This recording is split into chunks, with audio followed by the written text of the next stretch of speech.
All right, let's call this meeting. Let's call this meeting to order. Somebody recording? Okay, Val, start recording. I respect and remove all hats and have a moment of silence and say please allegiance.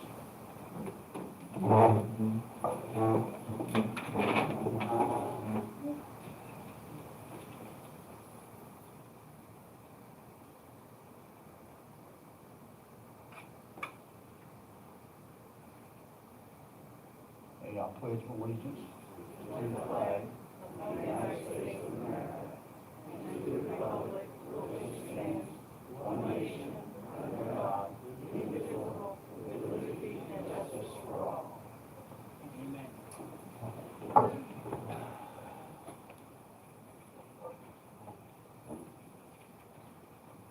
Okay, the first thing on here is approval of minutes from the board meeting on February 16th. Do I have a motion to approve? So moved. So moved. Do I have a second? Okay, second by Rosemary. All in favor of approving the minutes from the February 16th meeting, raise your right hand and say aye. Aye. Okay, the next thing we got is board correspondence. Letter from Val Stratton.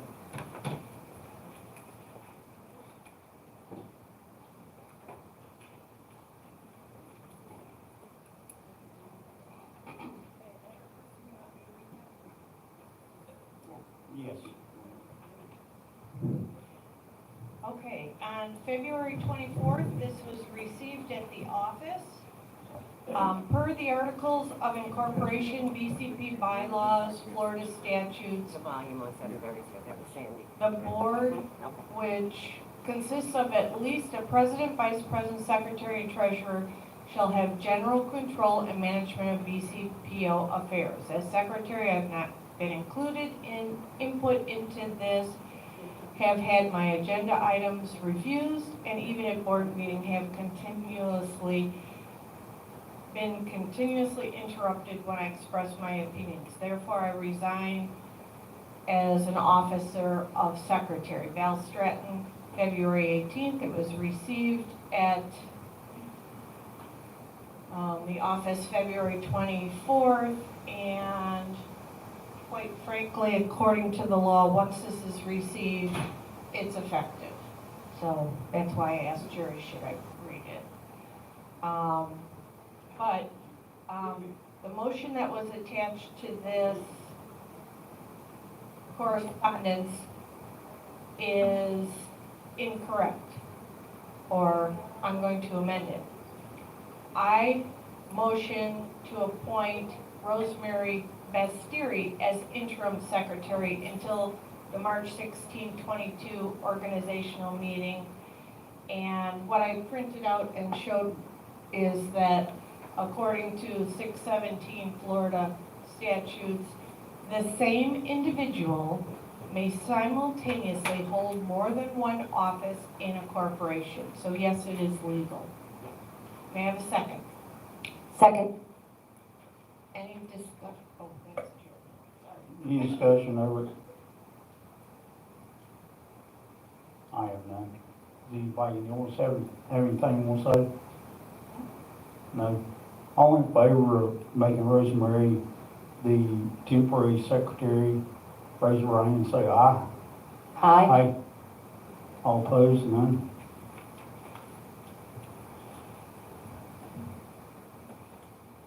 Okay, the next thing on here is President Report. I will say that I'm glad we're not wearing masks this morning.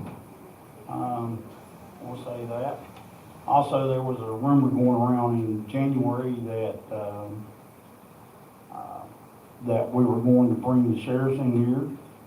Now, that was a discussion, but that is not going to happen. I have a letter here from the advisory committee informing us that they recommend not doing it.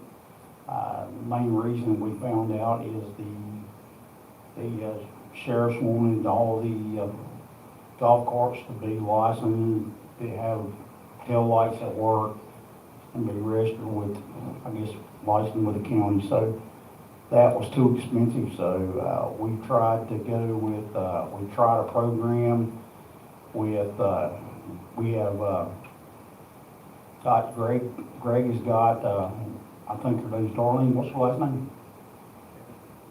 Darlene Kenny is doing the speed enforcement using the laser. It's not a radar, so it doesn't have to be calibrated.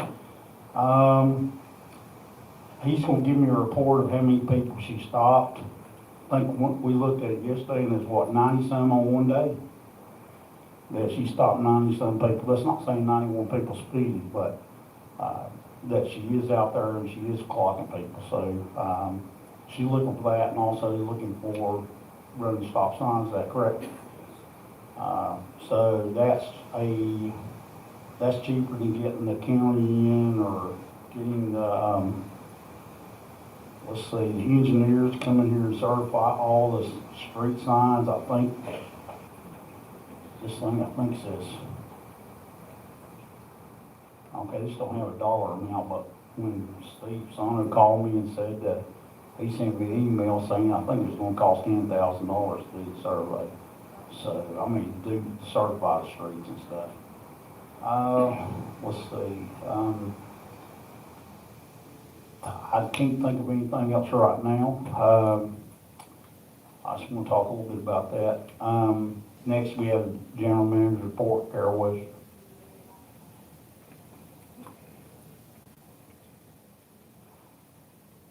Okay, just a reminder that the deadline to vote for the election is this Monday, March 14th at 4 o'clock, and the annual membership meeting will be Wednesday, March 16th at 7 o'clock. Also, the last board meeting, I announced that with the office closed and us being short-staffed, the news and views would be late and wouldn't be here till either March 7th or 8th. Well, some of the people didn't get that message because they were up here screaming, hollering, and cursing at not only Petrona and Vince, but also my staff at the office. When asked what their name was, suddenly they're very quiet and they walked out of the building. So I just want to say there's no reason for anyone to be rude to the staff and especially be cursing at them. And I wish everyone would just be a little nicer to them. Thank you.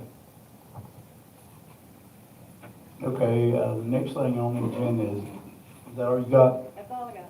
Okay. Next thing is the letter of appeal, and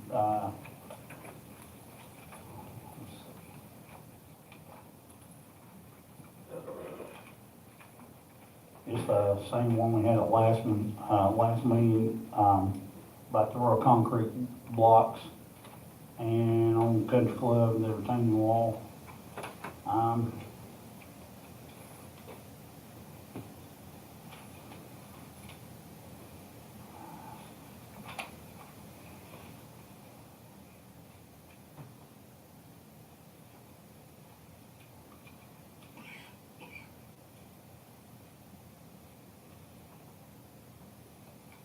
Okay, walls, okay, that section, that goes against, well, section 3.14, retaining walls, wash over brick, masonry, cast in place. Solid cap unless material is required by the county. The maximum height shall be 3 foot above finished grade. Walls in conjunction with landscaping plan may extend beyond front of the dwelling, but not extend into the right of way. All walls shall be good neighbor type, finish quality on both sides when adjoined. On adjacent lots, every attempt shall be made to match or blend designs. The 3 foot height limitation may be waived at by the board if site conditions require higher off. Retaining walls shall be a minimum of 7 inches wide width. The issue with that is it's in the right of way. So,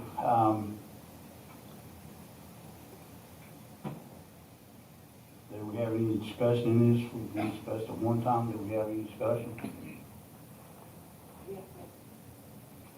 Do we have to open the motion? Yeah, I'll make a motion that this be I make a motion it's be turned down. I'll second. Anybody? Okay, any discussion, any opposed? I'd like to discuss this. I've been out to see the property, I know most of us have, and there is quite a situation there. In order for us to grant a variance, it has to be a unique situation to that property that is not in existence anywhere else in Brookridge. Unfortunately, in Brookridge, we know we all have a water problem. Anybody who lives on a hill, and those of us that live at the bottom of the hill that get the water into our spaces, our lots. With this situation, there was definitely a water problem, and I think in looking at it and what the homeowner has discussed is that he has to always go, and when there's a tremendous rainfall, he has to go and he has to get all the dirt and bring it back up, and it goes around the corner to his neighbor's house. Unfortunately, that is a problem that can't be rectified. That is not a unique situation, so it's up to the homeowner to try to, the one that is getting the land that's coming down, which Mr. Isaacson also owns, is to get that land properly taken care of. And there have been situations in the community before where people their property isn't correct, they have no sod, and every time it rains, the water goes down and it brings their sand onto somebody else's property. They're not allowed to do that, they have to fix their property. So I am turning this down because it is not a unique situation to Brookridge.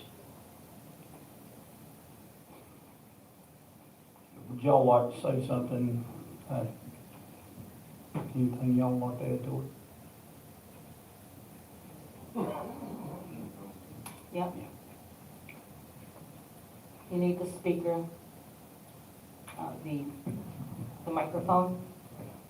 Okay. Name and unit number, please. My name is Dan Isaacson. I live in Unit 2. And I have a letter that I'd like to read that we wrote and submitted to the front office. It was stamped on January 18th. I didn't read this last time, but I think I'll read it now. It's short. It just says, from Dan Isaacson and Linda Stoddard at 8022 Country Club Drive, we are submitting this letter to state the following concerning our concrete block structure created to prevent erosion on our property. In the event that this structure needs to be removed in the future, we will remove it ourselves, placing no burden or responsibility for this on any other person or entity. And the photos that I submitted at the last meeting about the houses that have structures that violate the ordinance of the county. I would venture to say that I doubt that any board has ever received a letter like this concerning their property. Some of them are larger, and our situation, some of the construction that I'm talking about, we submitted the photos to the board to. I'd just like to say that the blocks that we're installing are standard concrete. They're 8 inches wide. They're stuccoed. In the event that it needs to be removed, I can tap it with a sledgehammer and pick up the blocks and remove them. And I will do that. And it's in our own best interest to make this work, because the erosion is affecting our pavers that were put in next to our driveway. They're already starting to separate. So what I want to say is that if we can finish this project and allow it to have a period of testing to see whether it indeed stops the erosion. If it doesn't, I will put some sod on the property. I will remove it. I will put down something different. All I'm requesting is the opportunity to let it try We've already invested several $100s in stone and other products that are there. I can't afford to cover the whole lot with sod. I've called about the price of that. Basically, it's 20 feet of concrete blocks with stucco on each side. It's approximately 40 blocks is what it is. And if we would be allowed to leave it in place, finish it, you know, I tried to explain last week how these walls are meant to work. I studied that online, and apparently they should work somewhat, otherwise there wouldn't be these instructional videos online to study and see how they work. As we drive around the community, we see a lot of cases where pipes are installed on hillsides to try and stop. But I noticed generally they're not the right kind of pipes. They're PVC, they're solid pipes. They're not the kind that are made pre-drilled with holes to allow the water to come through and collect at the base of the structure. So that's all we'd like to say is, you know, we'd like to have the opportunity to finish this and allow it to work, and if not, I'm not gonna just allow it to keep bringing sand into my driveway and into my sidewalk. I mean, it's in our best interest to make sure this works, and we're gonna make sure it will work. We'll add to it whatever we have to do. And I'll also mention that the height of the block wall that we have going up is approximately 12 inches above the ground. It's a low wall. Yeah, we receive the water from our neighbor on the top of Country Club, and then it comes across our lot, and then it comes into where our home is, so. I do understand that, because I've seen the wall, and, the water is coming from the neighbors is not the issue. It's the sand coming from the lot next to your home, which is yours. Well, the way that this is, it cannot. Captain Schubert, could you I just wanna get some closure on this and to help Mr. Isaacson and Ms. Stoddard. If you could, I'm going to deny this the way it is, but if you would work with them to just look at the sod and see how much it would be, how much they would have to cover. Okay. But the way that it's written now, I would not vote for it. But if you would work with Captain Schubert, and he will certainly work with you to resolve this. I wish it could have happened before, but unfortunately it didn't. But coming to the board like this, we can get something done. Question? Yes. Who has the pictures of the other addresses that have walls, and how high are they? He had them, we had seen them before. I gave them, I think Jerry gave them. Okay, Jerry had them. I don't go back, so. Well, I gave them to you. Yeah, did I turn them over to the, I looked at them, but I don't have them. You know what, I could have had them, I could have them. I remember some of the.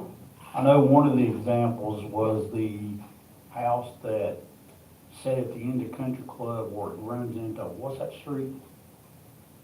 Electra? I can't, no, it goes from Country Club to the other side, and then there's a second house up that has those blocks. Yeah, that's Montrose. That's painted in different colors and stuff. Yeah. According to, that was done probably, 30 years ago? That's the problem with many of the properties that you looked at. It was the same when we moved in, we had an issue, and we found out that it was properties that had been done. And then since then, the ACC, the board has decided that it was a problem because of the water. And they stopped it, and that problem came in about 10 years ago because of the water issue that we are having. Too many people were doing them, and it was affecting the percolation of the land. And that's the whole problem that we have here. Okay, and another question, and maybe I can address this to Greg. If it's a decorative wall, and it's not permanent, my understanding is that it's allowable, even if it's just curb height. And how high is a curb? It's much higher than the curb. That wasn't my question, though. Yeah. How high is a curb?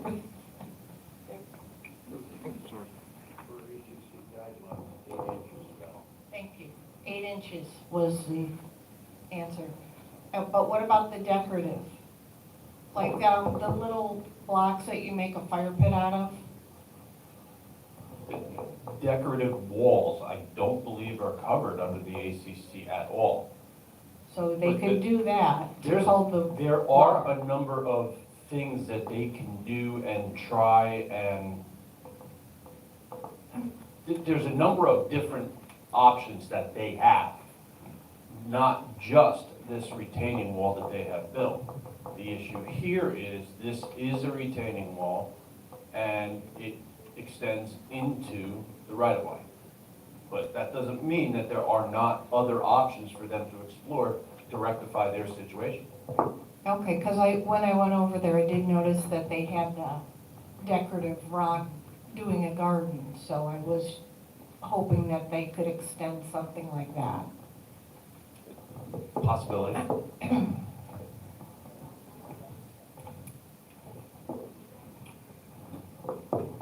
Okay, thank you. Thank you.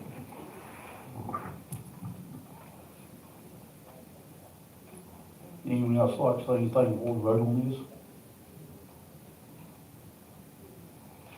Okay, all in favor of denying this, denying the retaining variance on this retaining wall, raise your right hand and say aye. Aye. Any opposed? Okay.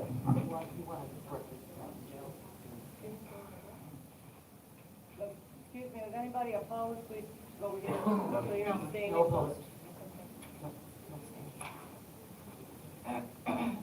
Okay, the next thing on here is the gated access system upgrade proposal.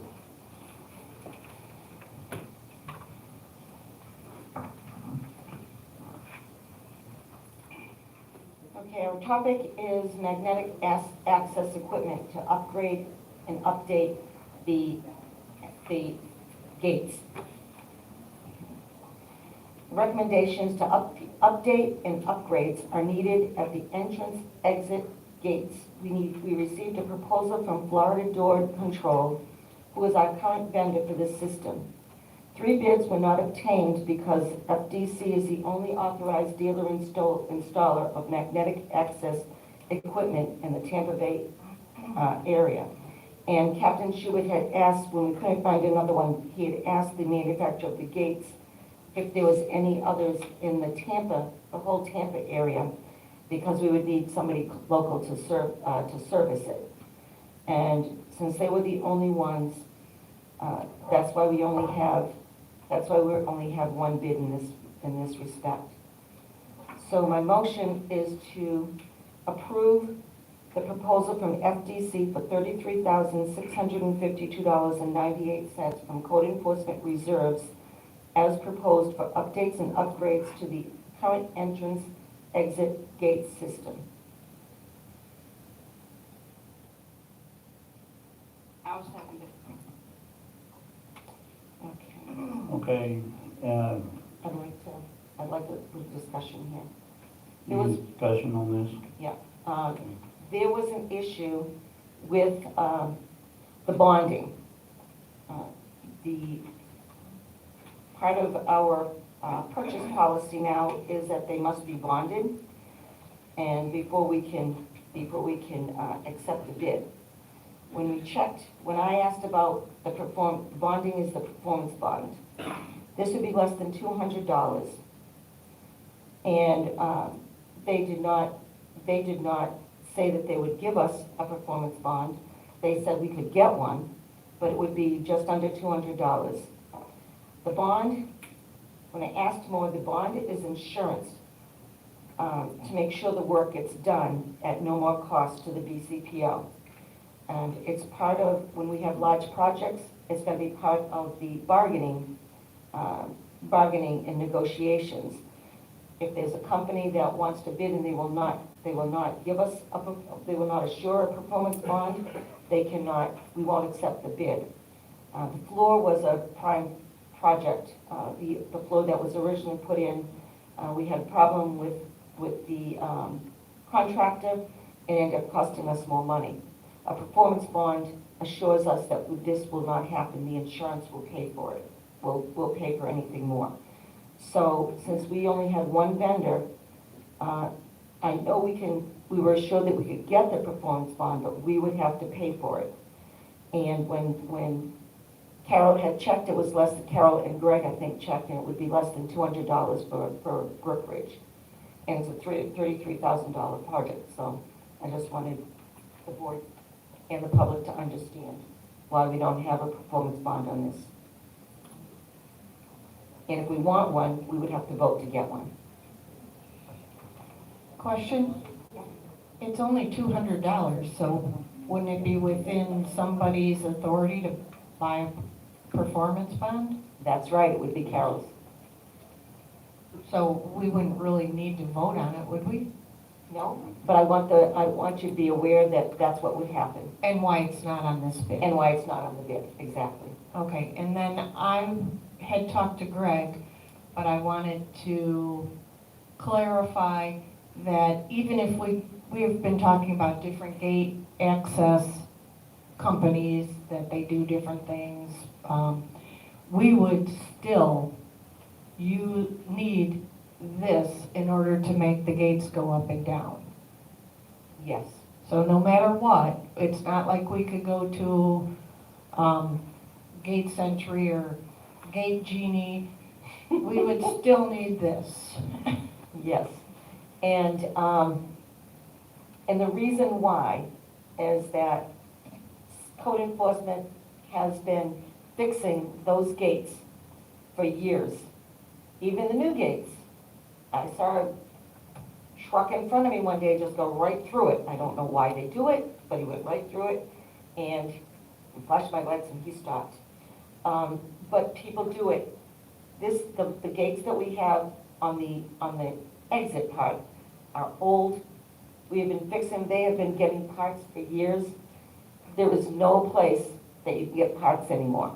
So if we don't do this, I don't know what we're gonna do. Gail, do you want to amend your motion to include the purchase of a performance bond, just so that it's on the record that we're going to do it, or I can do you do want that. to add a separate one?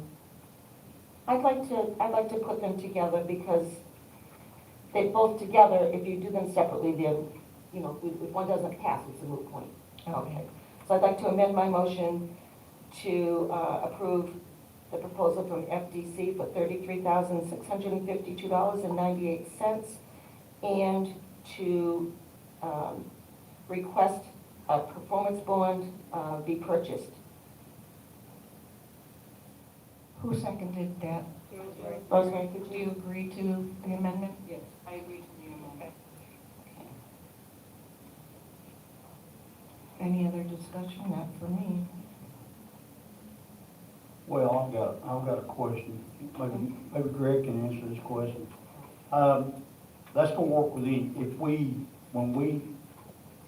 because we know we're gonna probably have to upgrade access system. This is gonna work with any system, right? Yeah, this has nothing to do with the software, with the barcodes, the software, anything. This is strictly a hardware issue. Okay. And access in this respect means coming and going. It's not access like our computer system. Yes, got a question that from out there, Ian, come on.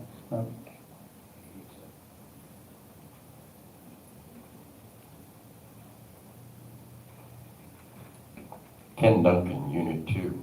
I got some questions in regards to, if you read the back page of that contract, it states that they control all terms in regards to the availability of the equipment, which means they can obsolete that equipment that we're spending $33,000 for next year. All right?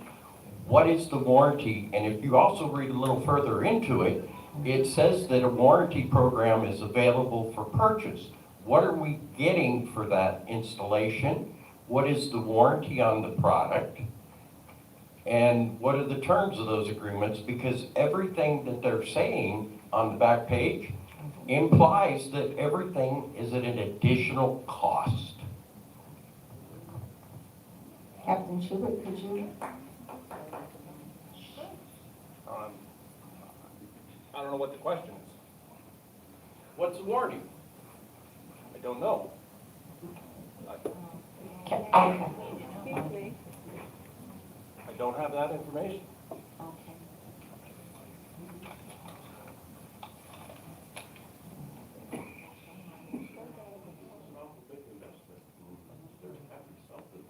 Okay, well, there's a standard warranty. Standard 1-year warranty. Now, when somebody hits the gate, we don't pay for that. That goes to their insurance company pays for that.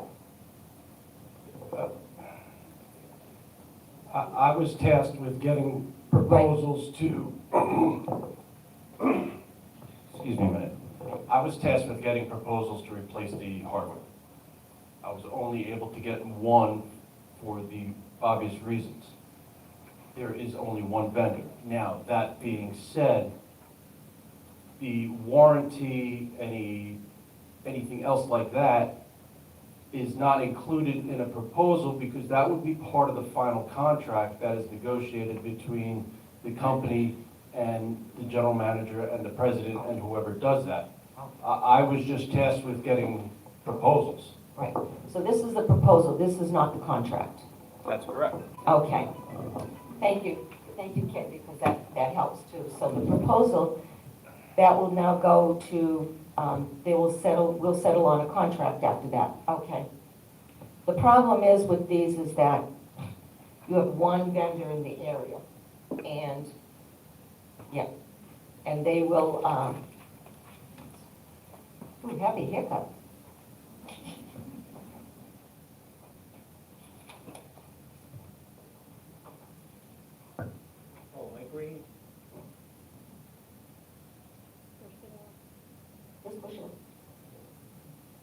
Mike Green, Unit 6. Quick question, did we look at Rapid Security Solutions? When I was tasked previously to look into the DSX system, I came across this company. And right on their website, RSS provides gate design, installation, service, and maintenance. So I'm just wondering, And where are they from? they're based out of Sarasota, they have an office in Tampa. Yeah, no, they have a different manufacturer of equipment. The problem is we have, the manufacturer that is out there now, they are not a dealer installer of that manufacturer of equipment. They have a different manufacturer. So we would have A equipment on the inbound and then B equipment on the outbound. So this is only for 2 gates? Yes, it's expensive. It's expensive equipment. I mean, you figure that there's about 750,000 up and downs on our side.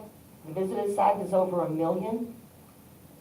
Those are used, I mean, they're constant use. That's what it costs for our protection, for the gates. They're electronic, they go up and down constantly. I mean, you figure how many times a day, go sit in the guard check for a day. So, Right, but again, the question is, have we looked at that as an alternate solution? Maybe we need to overhaul the whole system. have you checked the price out on those? No, I have no Yes. position to call them and say, hey, I want to know the pricing on this gate. So I'm just Okay. asking, have Okay. we looked at this company? It sounds like Captain Schubert did, but we want to stay with the same manufacturer? Is that what we're looking at?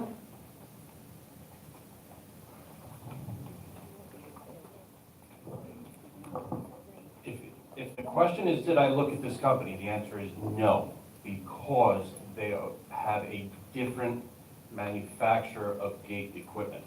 About 5 years ago, the inbound side was all replaced.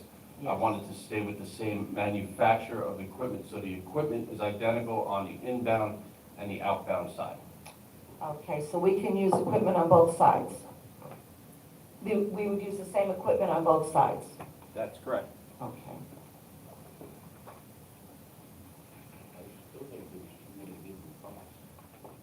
Is there a potential to call for an ad hoc committee to look into this? I think it's just something that if we direct him to go to another direction, that he can provide that. Yes, I think we should look into other options as well. Okay, just remember though, excuse me, just remember, if that gate breaks between now and then, that's it. They may be down, there may be no gates there at all, so people can leave and no one will be checked on the way out.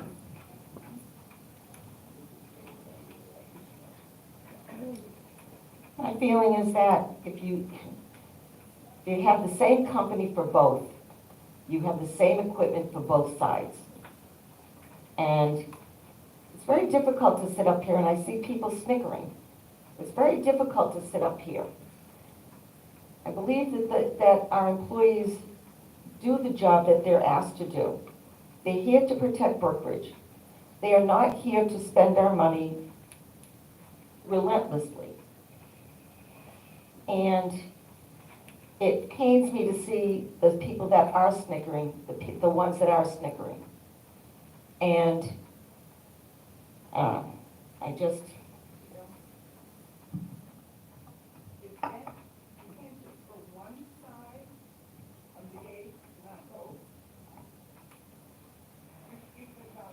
Okay. That's right.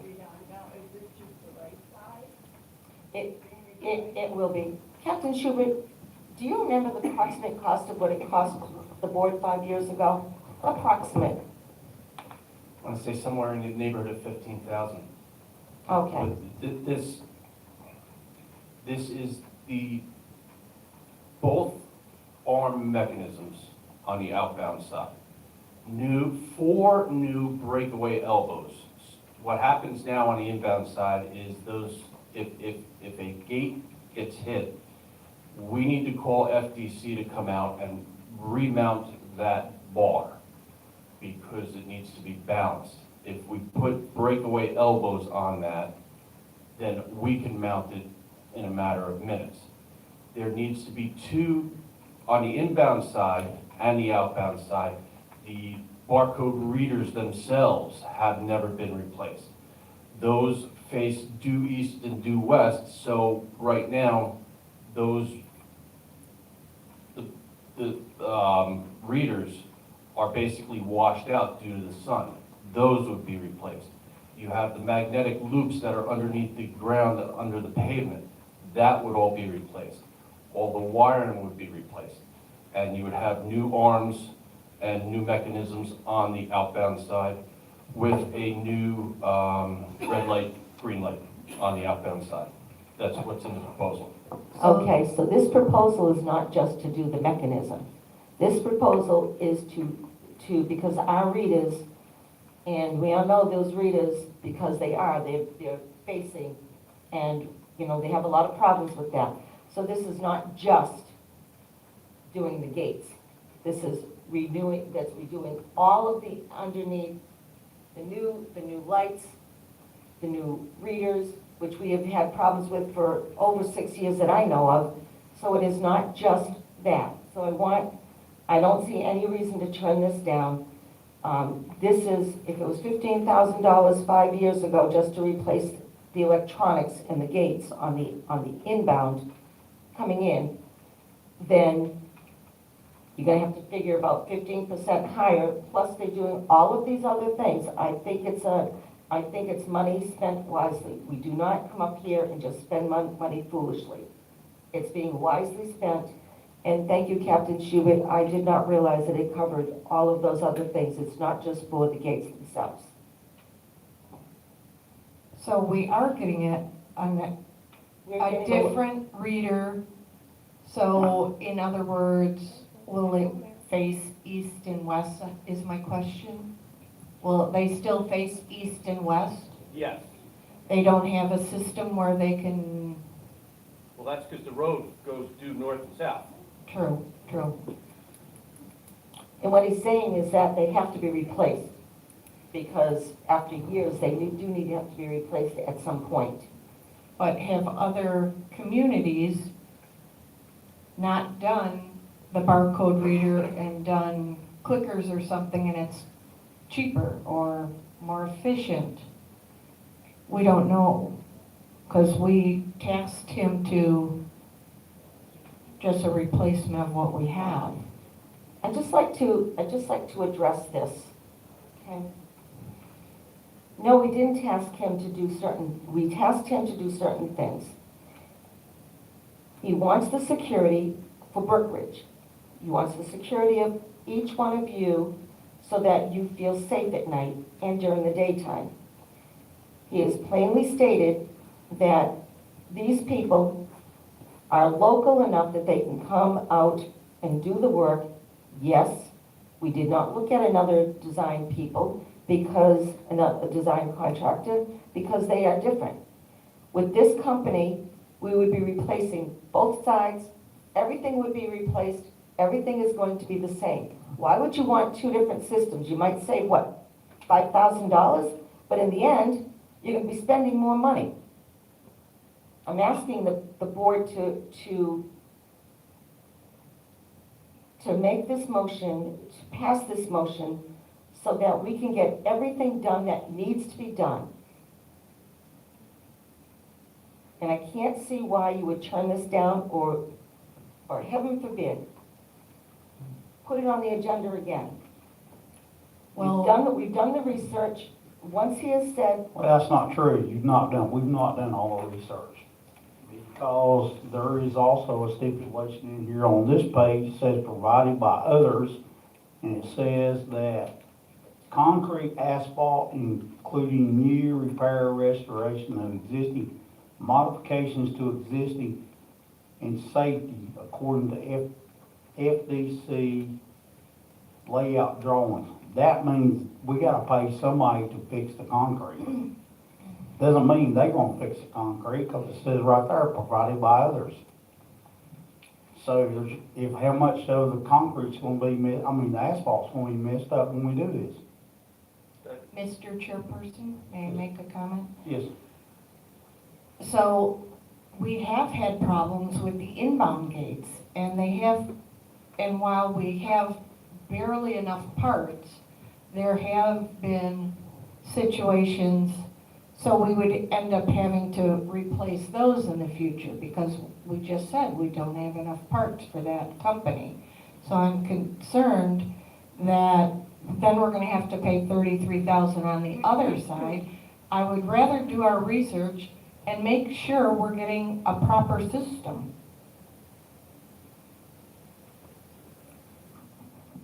No, I understand, I agree. Okay, I got a question. Can I read it? I gotta ask you a question. What did you see on the paperwork that the possibility of stuff becomes obsolete and stuff like that? It was in the first two paragraphs on this back page, points 1 or 2. I remember reading it back there that says they have the right to retain when that equipment obsoletes out.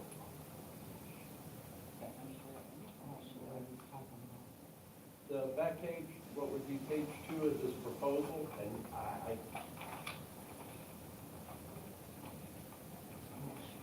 where it's got the numbered sections on the back? terms and conditions? Yes, under there.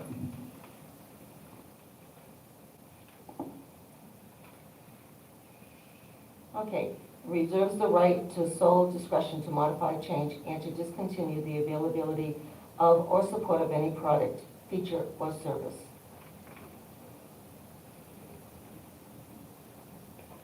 I believe that's probably standard information because they might upgrade at any time. Okay. If this board is going to vote to table it again, I only have one thing to say. We get this information, you don't get it today, you get the information before, even if it's 2 days before. The board's responsibility is to come with any questions that you have, you should be getting the information before you come to this meeting. We're supposed to be working on getting these things passed or disapproved. If everybody did their homework, and if you look at these things instead of just here, then you could have asked those questions prior to this meeting, and then we would come in and be able to say yes or no, not table it again. In comment to that, when this came out the first time, I did contact Greg, and I was told that it was a hardware issue only on the outbound side. Today, I'm being told that it's the reader, which I missed, because it's Yep. clearly on the piece of paper. Yep. But I, discussed it with the man that researched it and was satisfied with his answer. And it has been brought to light some things that I didn't catch. And according to the SOPs, we're supposed to have the agenda on Friday. You did. We It got was them out on on Friday. Friday. Good, thank you. Good job. Thank you. Can I read the comments? Go ahead. This one's from Ben McMahon. Why can't an ad hoc committee look it over? Can someone look into more information on the warranty and all the information needed? And,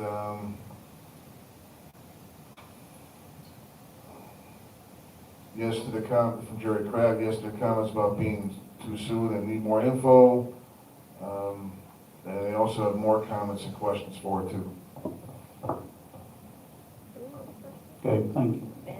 Jerry Kraft, the Brenda McMahon.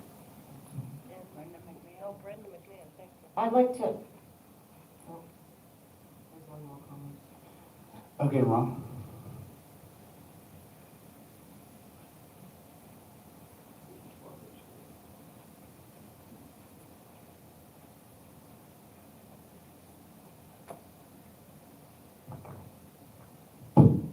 Ross, Unit 6. I, as well as the board and everybody that lives in this community, wants security. That's why one of the reasons we moved in. I would remind the board, though, that you did put together an advisory committee for cases where there was problems that needed to be fully investigated. You've got a advisory committee that's excellent in doing that. They've proved it with issues they've dealt with so far. And I would recommend to you that you turn this to the advisory committee and give them a time frame so that it's not laid out to let them do a full investigation, whether we need to replace the entire system with something that's an up-to-date system, or whether we need to continue to patchwork what we've got. Okay, thank you. Well, that's a great idea.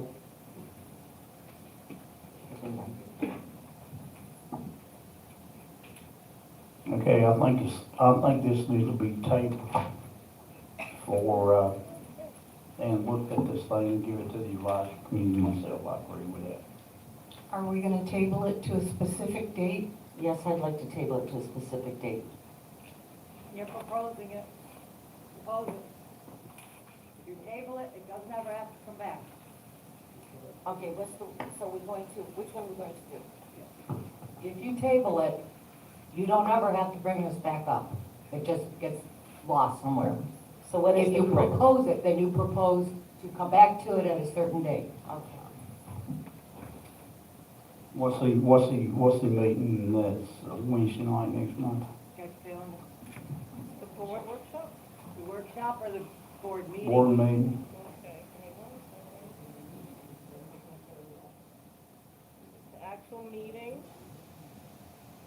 Wednesday night, will be April 20th. Okay. I think that's too long. Okay. So the workshop is the 5th. Gotta give them time, you gotta give them time to Yeah, look, you get research. time. Yeah. Because pretty much advice is going to start with that. That's right, we have a new board coming in too, that's right. Right, you can't do it next week. Okay. I'd like to take my motion off the floor. How do I do that? Do I? You can just rescind it. Okay, I'd like to rescind my motion. And I'd like to make a motion. I'd like to propose that we bring this information back, the gated access system upgrade proposal. I would propose that we postpone, thank you, postpone this proposal until April 20th and ask the advisory committee to work and get the information and work with Captain Schubert. Do I have a second?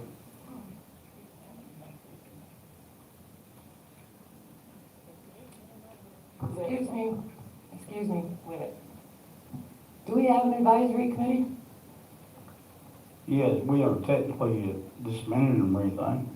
I can, talk to Steve, and I know, Pam's still on it as well, and so is Mike Green. And, Okay. So I'd like the advisory committee to review all of the options, work with Captain Schubert, and come back and have the proposal to us for the April 20th meeting. So they would have to have it in the Thursday before. What would that Thursday be? 14th. Okay. They would have to give the office the proposal by the 14th, so it can go on the agenda for April 20th. do I have a second? Second, anyone? Second. All right, all in favor, raise your right hand and say aye to. Aye. Aye. All opposed? Okay, none. All right, the next thing is the new vehicle for code enforcement.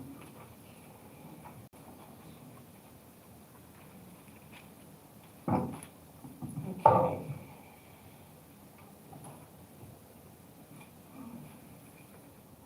This is the topic is for the new vehicle for code enforcement. The vehicle that we have, the car that we have is, got a lot of problems. It now needs, and this is car number 2, okay? It needs motor mounts, transmission, and the AC is out again. There is, when Captain Schubert checked, it's going to be between $5,000 and $6,000 to replace. Over the past year, we've paid a lot of money to put into this car, and it's probably cost the public about, our residents, probably over $10,000 if we got this also.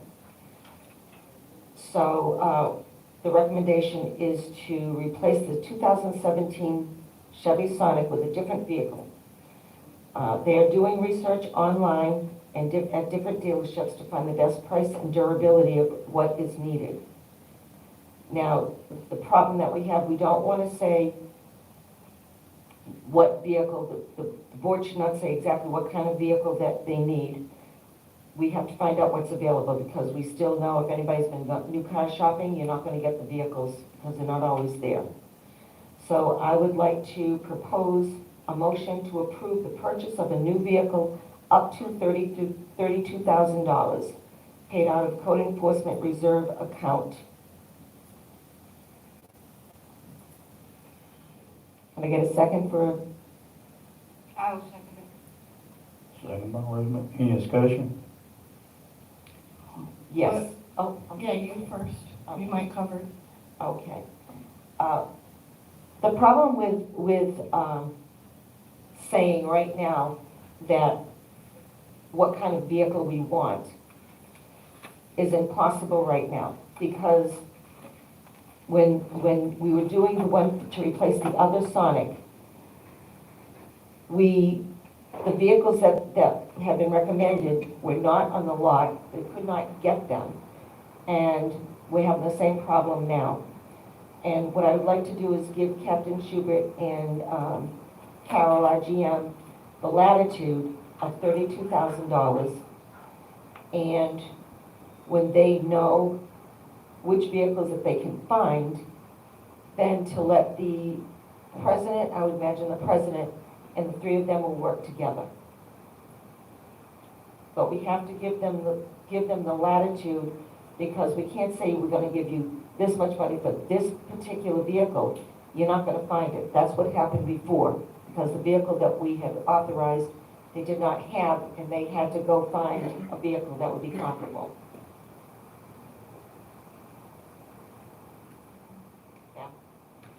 Did that vehicle ever become available? Because they did give us a set price, so could we say, oh, where is it? I don't know. No, he's saying no. Now, the first time that vehicle, that originally they looked at, the dealer sold it to somebody else, is that correct?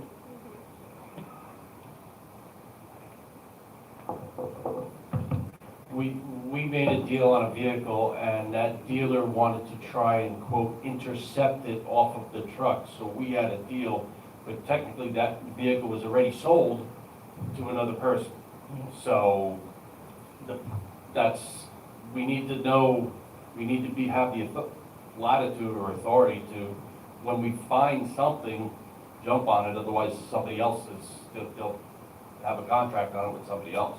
Okay, before you sit down, just in case you get, what about a certified used vehicle?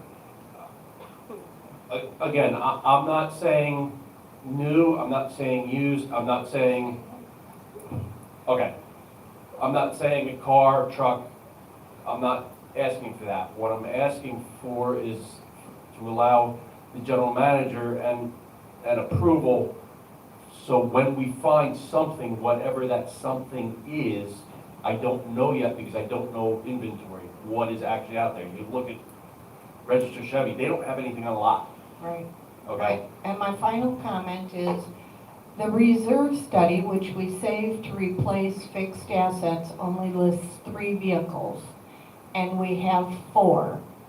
So how is it even legal to buy and keep 4? If you had 3 kids and saved college funds for 3 kids, that's fine. But once you adopted that 4th one, you can't take it from Joey's fund.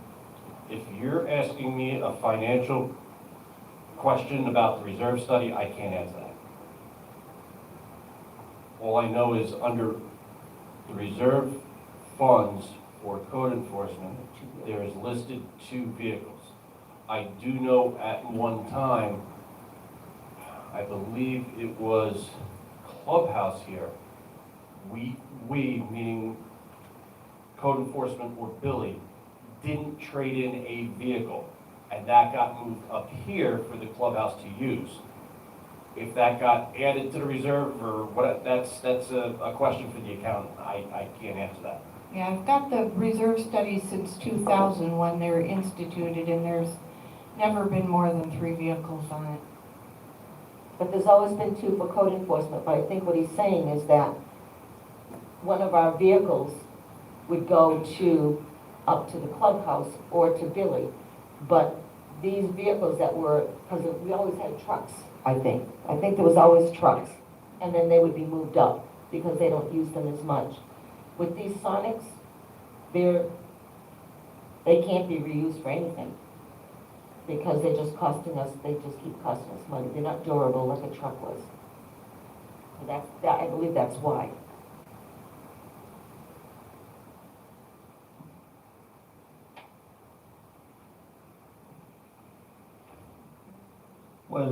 Let me ask you a question. I know you want I guess a latitude to get whatever, but what's your goal? What are you looking at? What are you really in favor of right now?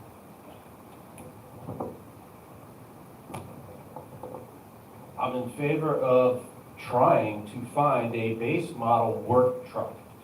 Those base model work trucks, no matter what the manufacturer is, hold up better because they are designed to have engine hours on them, as opposed to mileage on a car. The engine hours is what the issue is in the way they're driven here, you drive for 8 hours, you're gonna put 100 miles on it, as opposed to a car when you can drive 8 hours and put 500 miles on it. It's the engine hours that's the issue. And trucks tend to accept higher engine hours better.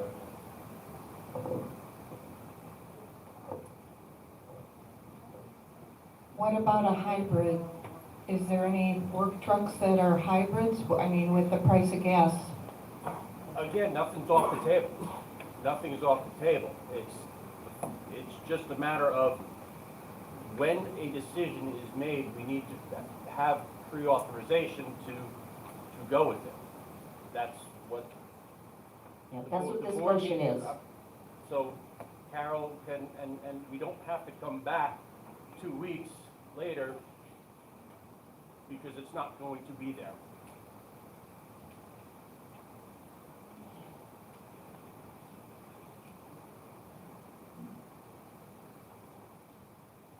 Unfortunately, this is the times that we live in, and we have to accommodate for that.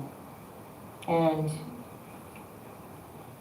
we're trying to keep Brookridge the way it's always been, a community that we can be proud of, a community that's safe. With these times here, you know, before you could just go on a lot and pick out what you wanted, and there was also competition. But now it is not there.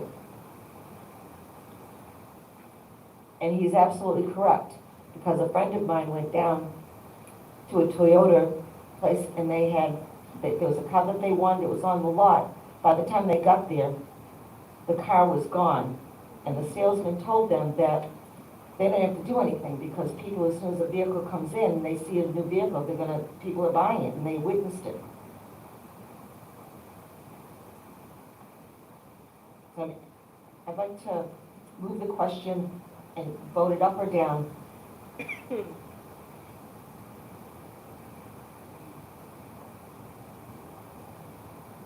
Well, I'm just thinking to myself about this, how.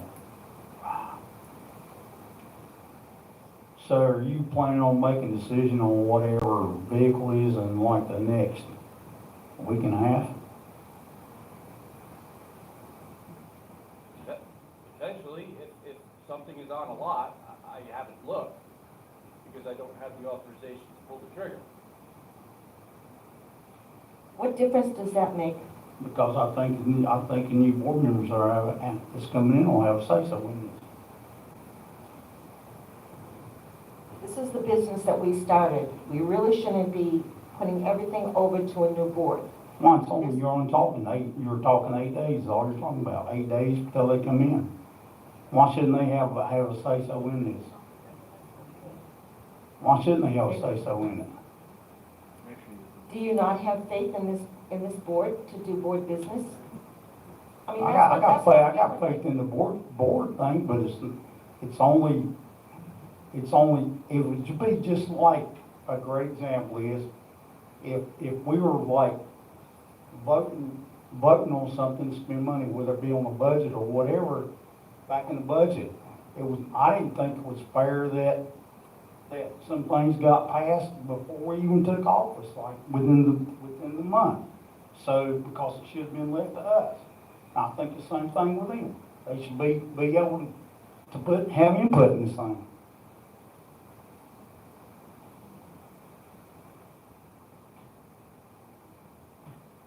I'm staying with this motion. I'd like to move the motion, and that means that we have to take a vote.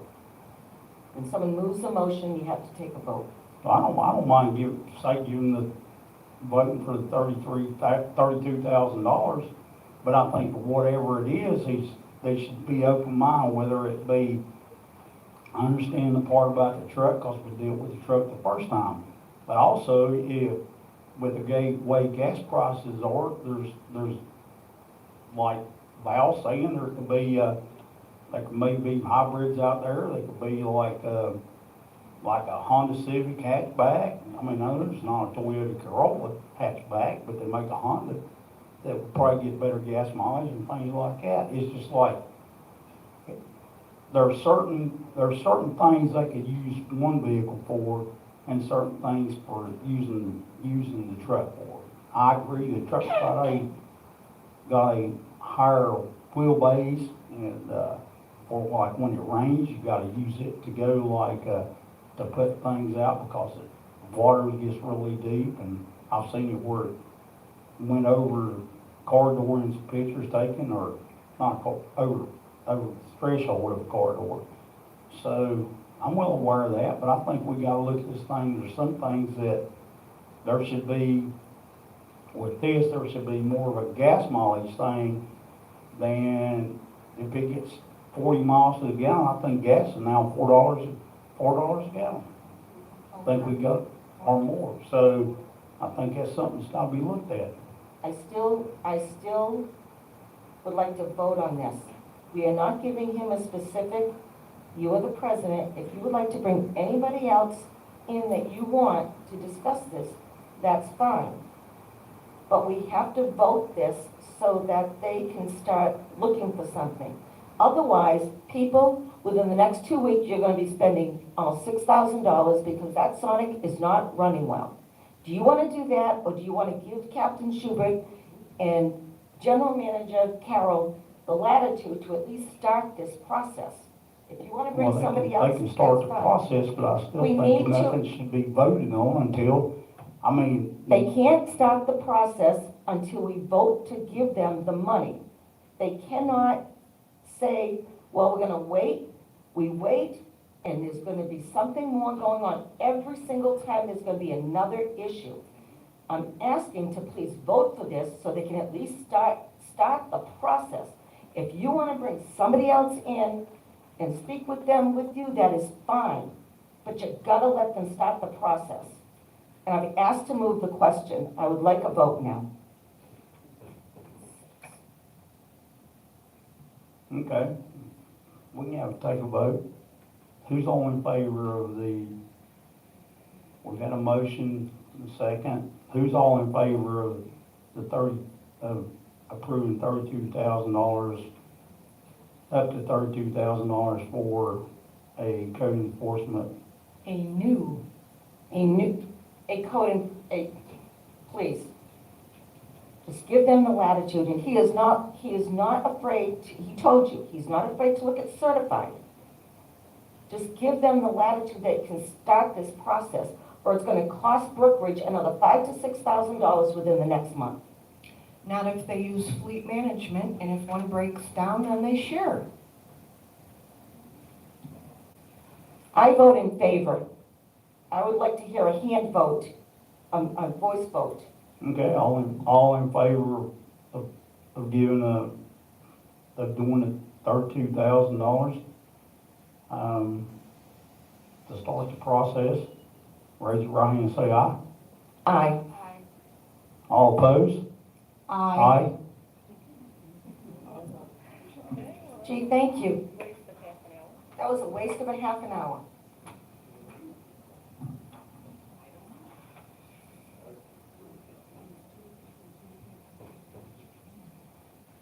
Okay. I might suggest we update the reserve so that it includes 4 vehicles next time. I'm a strong proponent of.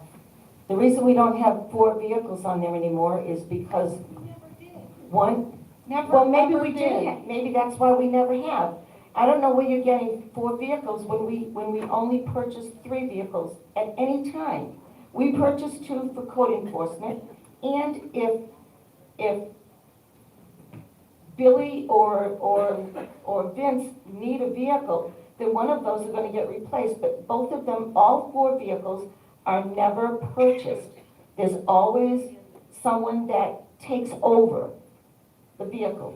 The only time that we didn't use another vehicle was when these Sonics were bought. Every single time, it went from code enforcement to Billy, or code enforcement to the clubhouse. And I don't know where you're getting 4 vehicles from.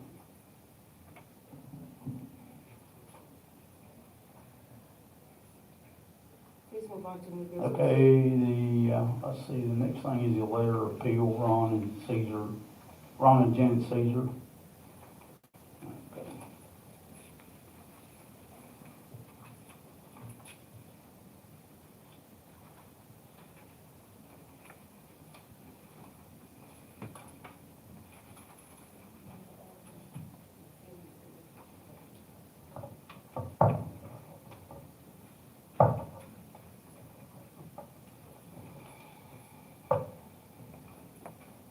Okay, got it right here, letter, this letter is a notice of appeal regarding the pool permit that was originally approved and revoked for 14499 Rialto Avenue. Would you like to address the board to challenge, we would like to address the board to challenge this decision. We are prepared to present our reasons to be reinstated at this time. And the paperwork on this, the deed restrictions, Article 3, well, we'll see. I don't have a cover sheet, so. Yeah, I don't have a cover sheet. So I'll make a motion that this is the Article, I don't have a cover sheet, so Article 3, Section 2, the setback rule is in the deed restrictions here, and it says, there should be nothing constructed on any lot, block, or parcel herein provided within the following setbacks, all which are measured from property lines. All lots have a front setback of 20 feet and side setbacks of 10 feet, except for corner lots shall have a setback of 12 feet on the street facing the side. Lots which are 100 feet or less in depth have a rear setback of 12 feet. Lots that are greater than 100 feet in depth shall have a rear setback of 18 foot, except for lots located between Grove Road and Scepter Avenue, which are 125 feet or greater in depth, which shall have a rear setback of 35 feet.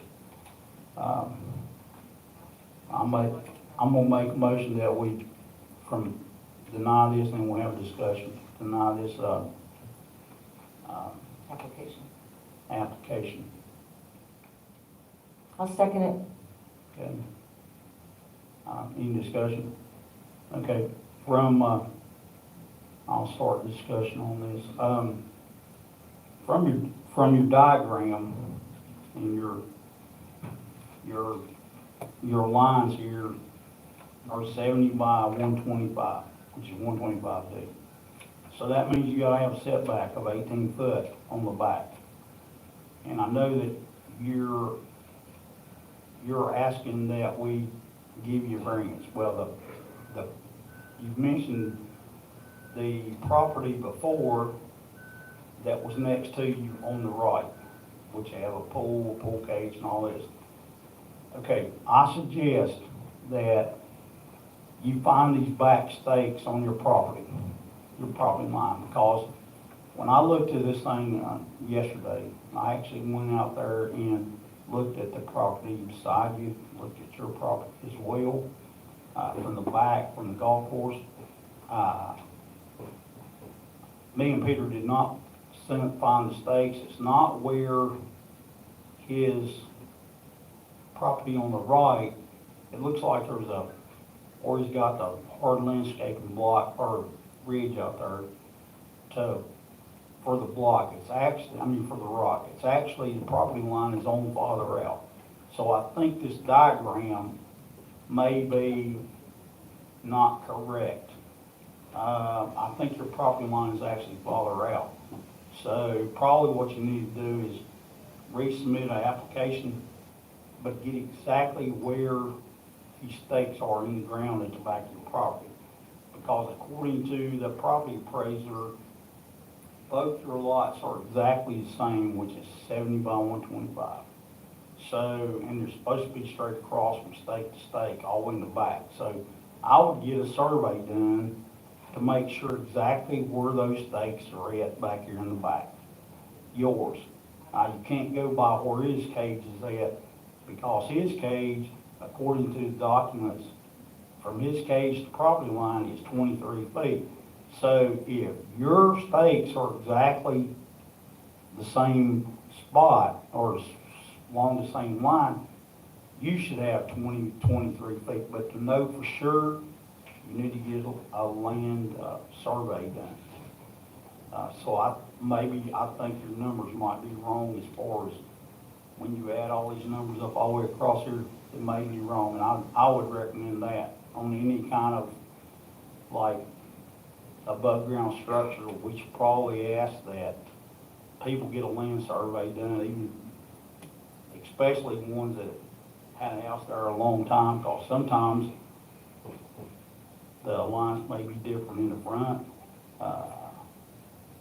so that's my opinion on this. I think your number's wrong. I think you need to submit, another application once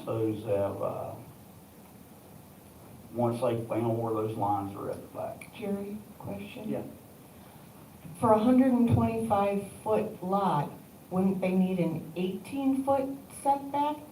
Yeah, that's correct. Oh, okay. That's what I'm saying. All right. That's what I mean. The people next door, where their cage is at on their application when they had their pool put in in 2020, according to the pictures that I saw, the stakes were on out farther in their out close to the golf course. So I think this drawing is not, the measurements on here maybe not correct. I think actually that his property line is probably closer, farther out because the county appraiser has it different. But he needs the land survey to be sure. He don't know exactly how many feet he's got. I'd like to, You have one?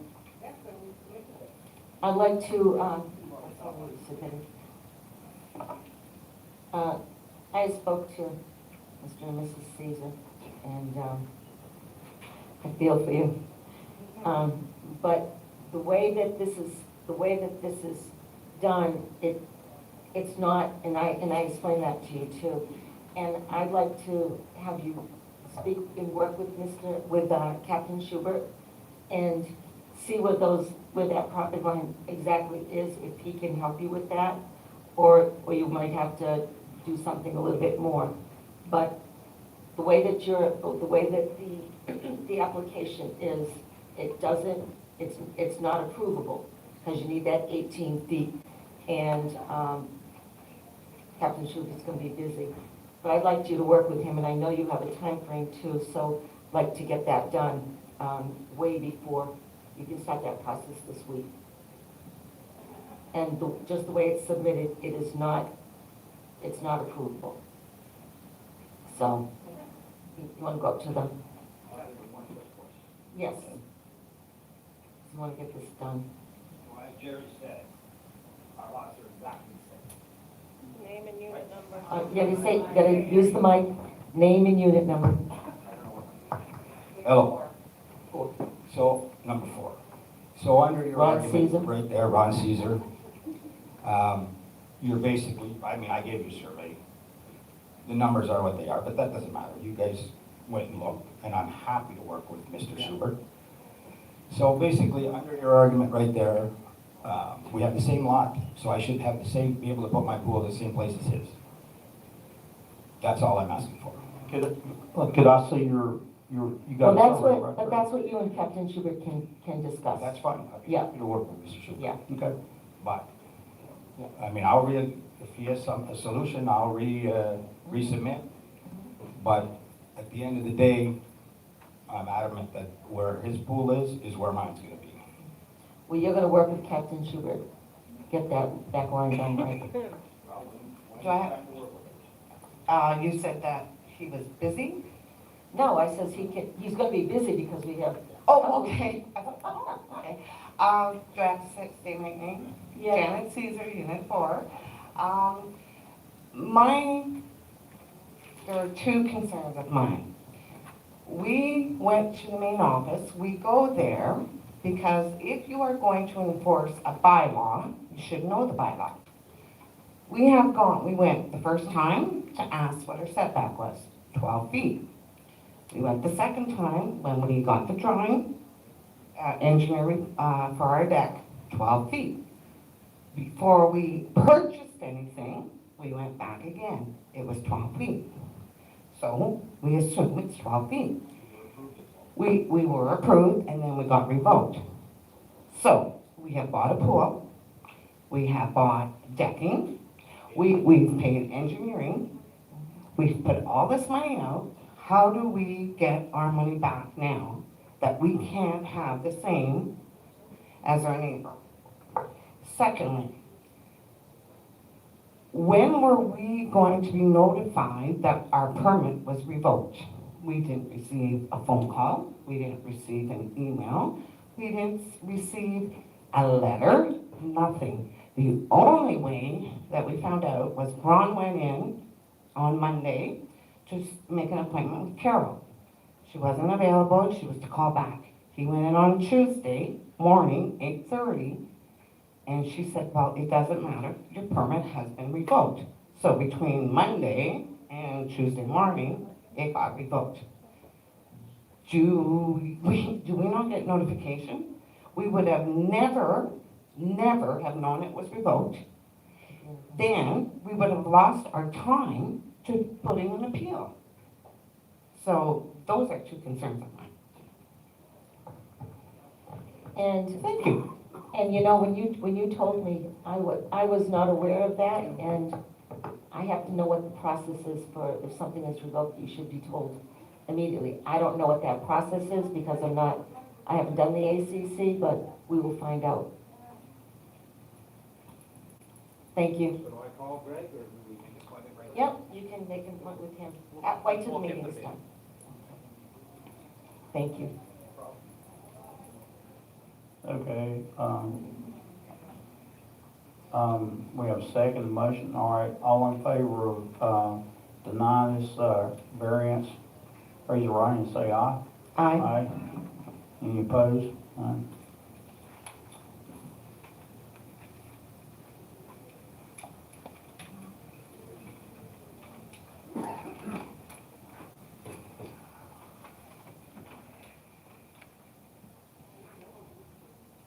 Okay, the next thing is election committee SOPs.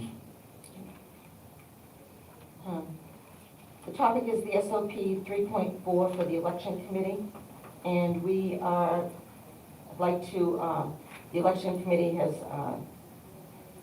recommended a verbiage for clarification, okay? And if you look at your SOPs as standard operating procedures, additions are underlined, deletions are struck through. When working with the committee this year, and they're the ones that do this all the time, okay? And these SOPs have to be updated every so often. So the appointment, 2.2, and the appointment of the chairperson and committee. I apologize for the mistakes on the spellings. Chairperson shall submit a list of committee members to the board and determine the number of members needed. We don't need to put, we don't want to have a less than or more than, because it depends on the election what they need. And then in 3.2, 3.0 is responsibilities. Election of directors and unit representative is by ballot. The election committee will open the incoming return envelopes and record receipt on the member roster by placing a notation after the member name to indicate the ballot envelope was returned. All unopened ballot envelopes will be placed in the locked ballot box before the election committee to open and record the vote. And then the one more change is under responsibilities. The board president shall announce the results on the November Wednesday night meeting. And then under responsibilities, we have, they no longer scan all the sorted ballots, return envelopes, and member roster signatures That used to be done, all it does is take up space in our server, thank you. I don't know those words. So this was done, the election committee the last couple of years has had different, we've done different ways of doing the election ballots, doing the ballots. So this is the way it was done this year. They've worked a couple of different ways and they found that this way was the best that will serve Brookridge's purpose. So I'd like to make a motion to approve SOP 3.4, 2.2, 3.2, 5.8, and delete 6.2 as attached. That's my motion. Second. Thank you. Any discussion? Yes. I actually have a question for Mary Sweeney. What kind of notation would you use rather than a B for ballot? Like a tick mark, an X, a zero, perfect. Mhm. Yeah. They'll stamp them instead of putting a B there. Okay. Any other discussion? Okay, ready to vote. All in favor of approving this motion, raise your right hand and say aye. Aye. Aye. Any opposed? None?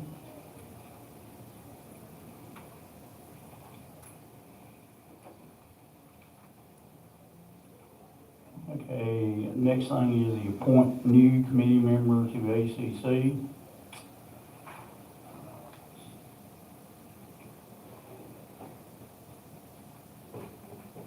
Okay, this application is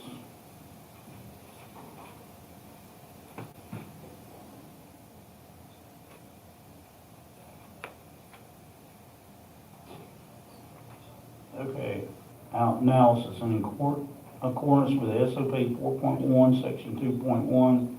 The ACC is a standing committee of the board consisting of no less than 3 members and no more than 7 in conjunction with the BCPO bylaws. All members of the ACC are appointed by the board. I make a motion to approve Jim Snyder. Second?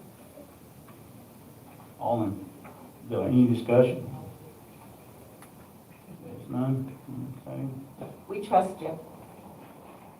Okay, all in favor of appointing Jim Snyder to the ACC board, raise your hand and say aye. Aye.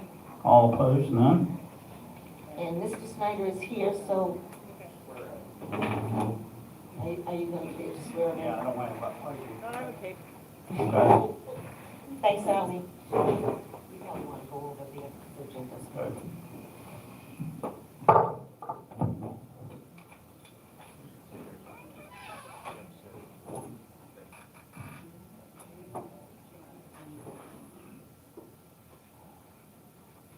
I'll come to you. Okay, raise your right hand.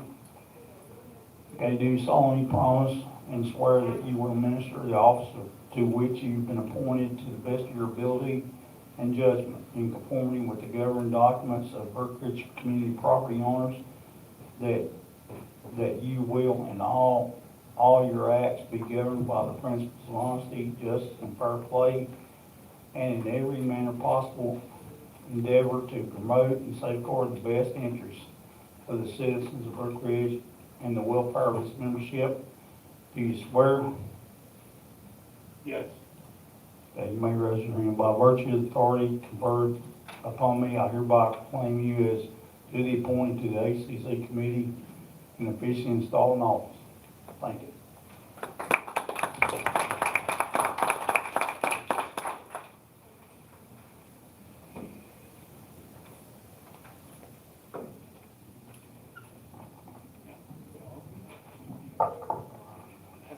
Okay, the next thing is report of the directors committee reports. Val, you got anything? Nothing. Rosemary? Gail? Yeah, I always do. Okay. First of all, the beautification committee. Beautification committee, we're down to like 5 or 6 members, and it's making it impossible now to take care of the beds. The beds were all done on Brookridge Boulevard when we had about 2,000 people here, and they kept putting beds in. We can't deal with them, you know, we can't take care of them all. So we're going back to, our original beautification committee is Beauty of Brookridge, so we will be taking care of the sign in front of the, at the fountain. We're going to start taking care of the administration office. We're going to try to spruce that up because that's the first thing that people see. And we're going to help up here at the clubhouse. I will tell you that we are in need of money, and we have a lot of things to replace at the front because of the bad frost. This week, we got an anonymous donation from somebody for $1,000. Whoever that person is, I thank you from the bottom of my heart for Brookridge, because that is going to help us. And that is why we're letting go of the other beds. We just don't have the people to help us maintain them. So I want to let you know that. Bingo is still ongoing, and the election committee is ready for the election next week. And that's all I have to say. Okay, the RV compound, of course, I think they have a walkthrough in the morning, right? Is that correct? Wednesday. Yeah, tomorrow morning, 10 o'clock. There's a walkthrough. Also, another thing I'll add to the Friday night bingo, they had 126, was it 126 or 116 Friday night? Okay, so it must have been a 126 then, it was the other night then. Let's see, I don't have anything else as far as any other committee goes. Other than I've told you already about the Rise Committee giving me a speeding recommendation right there to, on that, and I'll discuss that further. Probably read that in a meeting as well sometime, in the next, say, the first meeting of April. Let's see, now we'll open it up to member comments. Is there any comment on the big mile left? Be over here on the right. Go ahead, please.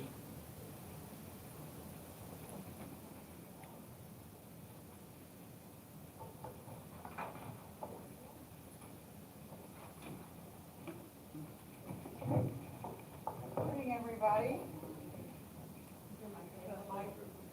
I will.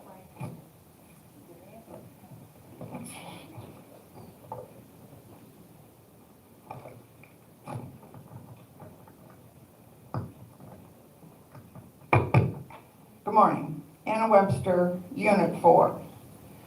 I have a little concern, and I would like an answer. And I wrote my little notes.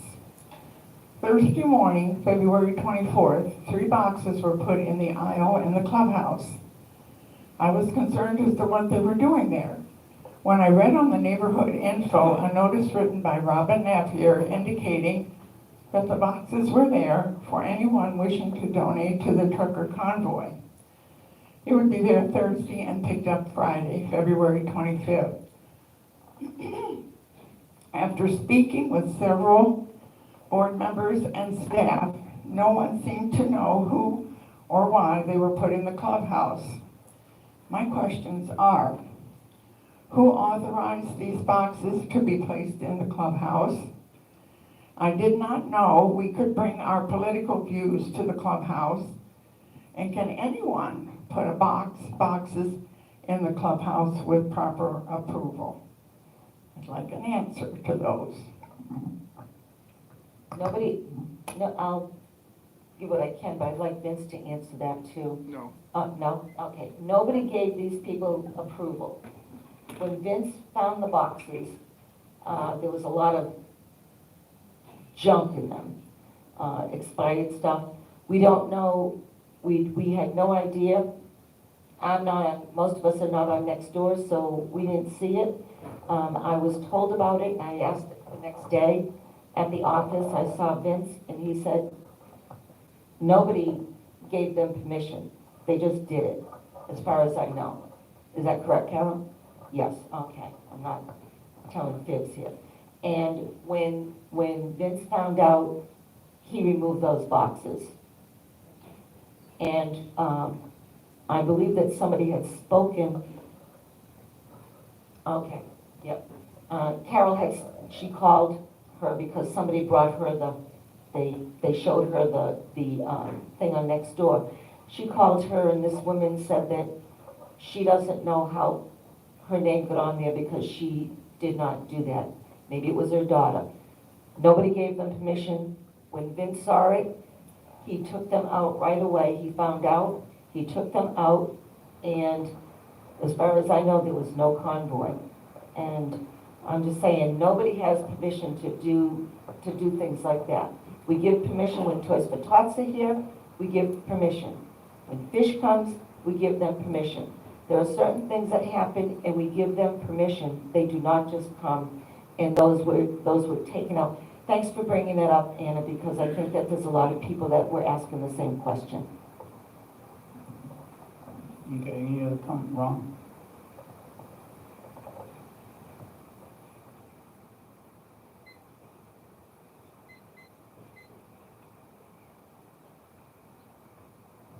Ron Ross, Unit 6. I'd like the board to know and the residents to know that after about 4.5 months of searching, we finally found another person to take over the leadership of Fish. So I'm stepping aside. Joanne Burns is going to be the new leader of Fish. She's already dealing with some things there. Also, so folks know, we're still looking for homes where food can be dropped. But in the meantime, as I understand it, we received approval to have a tote box both here and in the administration office where food can be dropped off. I know they picked up the box from here, but it's going to be a tote, not a box. Okay. And Ron, because I want you to stay in that vein, what can be put in those boxes? There's only a certain things that can be put in those boxes. Yeah, there was a listing of food that was put out, strictly non-perishables. We stayed away from sugary cereals. If we're going to put box cereals, it's the non-sugary cereals. We asked for people to deal with low sodium items. There's no perishables whatsoever. There's a list that's out that we can resupply if one is needed. Had been posted on, I don't have Spectrum anymore, but was it 732? I think the listing was up there for a good while. It's been in the News and Views. It'll go back in the News and Views with the next issue. So people again are reminded of still what's there. But I want the community to know that. Glad to see we've got somebody out dealing with the speed. I've given up on my tire squealer. People on Del Rio and Mariah are getting rather sick of him 3 or 4 times a day, running stop signs and squealing his truck tires. But really appreciate it. Keeping up with the speed is one thing we need to take care of.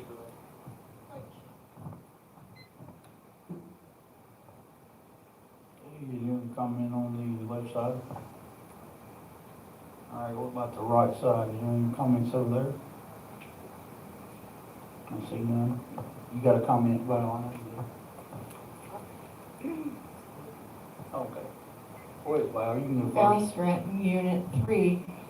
Will we be having a volunteer appreciation celebration this year?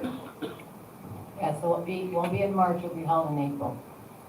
And will it be for officers only, or would you at least announce it once you have it all figured out? Yeah, I'll be happy to do that. Thanks.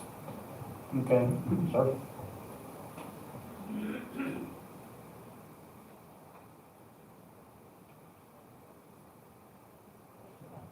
Brian Woods, Unit 6.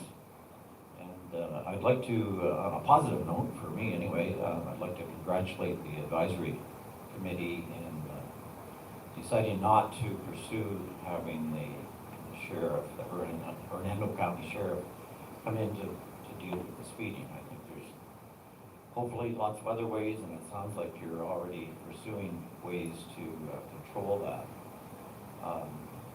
My interest in this was that I sent a letter to the board back early February and representing over 80 members, most of are residents here, and most of them are golf course members.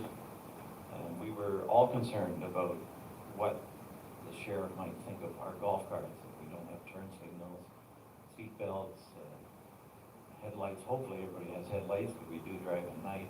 But so I think it's a good decision that the advisory committee has made, and hopefully that is off the table. And Carol did get back to me regarding the letter and said that it would be read at a further meeting. Now that may not be necessary, but I would like the letter added into the minutes of one of these meetings, whether it be your next meeting or whatever. But we're definitely we're concerned because we use our golf carts a lot here, like everyone.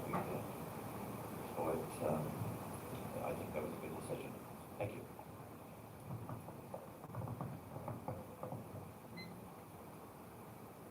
Okay, does anybody else have a comment? Okay, I'll make a motion that we close this meeting, adjourn. A second by Stratton, all in favor say aye, and raise your hand, aye. Aye. Okay,